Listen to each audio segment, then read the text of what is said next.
un bar qui a été mis en place dans le grand hall.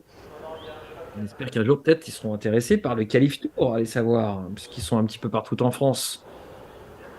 En tout cas, VNB, très présent depuis plusieurs mois maintenant dans l'écosystème des courses au trot. Sous les ordres, on retrouve Classic Winner au départ de ce lot, c'est le 120.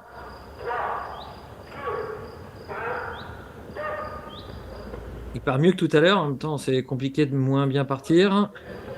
Il est en deuxième position, on est parti beaucoup plus vite avec Kanjar du Surf, semble-t-il, qui a pris un net avantage. C'est ça, le 167, c'est Koh Lanta, donc pas du tout Kanjar du Surf. Koh Lanta, Ready Cash et une Royal Star devant Classic Winner, Royal Dream et Kil Virto, donc le frère de Booster Winner. Deux chevaux et les autres dès les 300-400 premiers mètres de course. Il faut être vigilant avec Classic Winner, semble-t-il.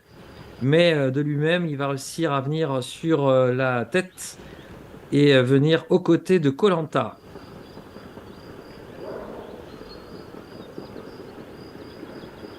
Il n'a pas le collier d'immunité, hein. Classic Winner, il semble quand même un tout petit peu sur la main comme ça.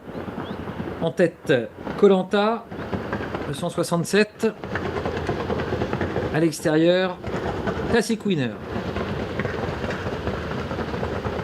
Un petit peu moins d'un tour. On barre à droite pour Classic Winner. C'est vrai qu'on a vu tout à l'heure qu'il y a un petit peu tendance à venir l'autre.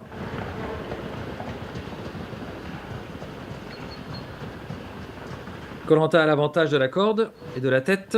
Et on va écouter le chrono intermédiaire.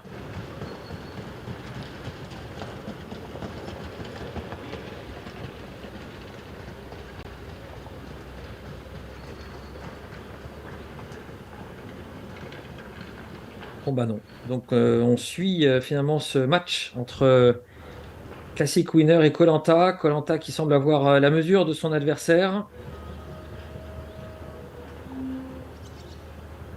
Même si Classic Winner reste au contact, et ces deux-là ont tout intérêt à s'épauler pour aller au bout. L'entraînement de Marc Sassier, l'entraînement de Jean-Luc Bijon. La Mayenne à l'honneur du côté de Laval.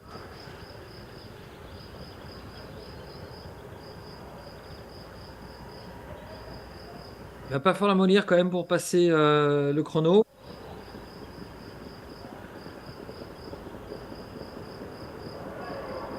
Il reste plus grand-chose dans les mains d'après ce qu'on voit sur ces images avec ces deux drivers. Et on s'épaule pour aller jusqu'au bout. Koh Lanta et Classic Winner. On a eu donc dans notre focus tout au long de ces 2000 mètres. Deux styles assez différents. Marc Sassier qui demande à Koh Lanta d'accélérer jusqu'au bout pour s'allonger, pour voir un petit peu ce qu'il est capable de faire après le passage du poteau.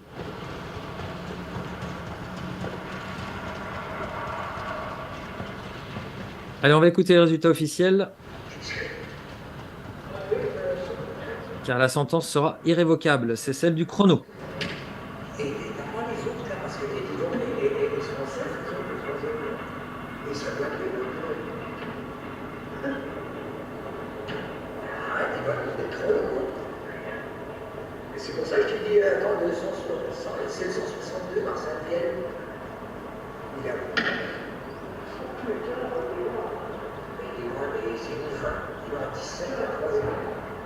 Il faut qu'on marque quelque chose. Il faut qu'on marque un. D'après toi, est-ce qu'il est dans les temps?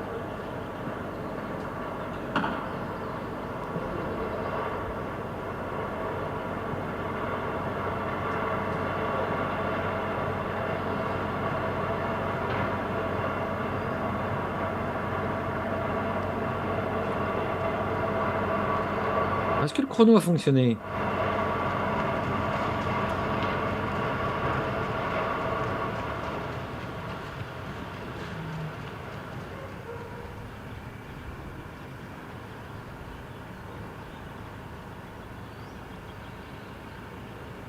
Koh Lanta, la casaque de Pascal Gérard. Entraînement de Marc Sassier. Élevage Écurie des Charmes.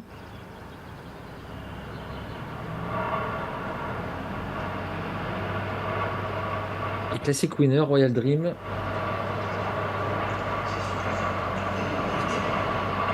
Dans ce 19e peloton, 3 chevaux sont retenus. Le numéro 120, une 16-9, ainsi que le 167. Et le 162, une 19-9. 3 chevaux retenus. C'est l'élevage Winner. Donc j'ai entendu au loin, la qualité du son n'est pas top top à vrai dire. Mais en fait, on a beaucoup focalisé sur les 2 premiers, étant bon, déjà dans un match. Mais le 3e a également été qualifié, si j'ai bien entendu. Donc Classic Winner, le frère de Booster Winner, est qualifié. Et Kadjar du Surf également. Donc on a aussi Koh Lanta qu'il va falloir checker.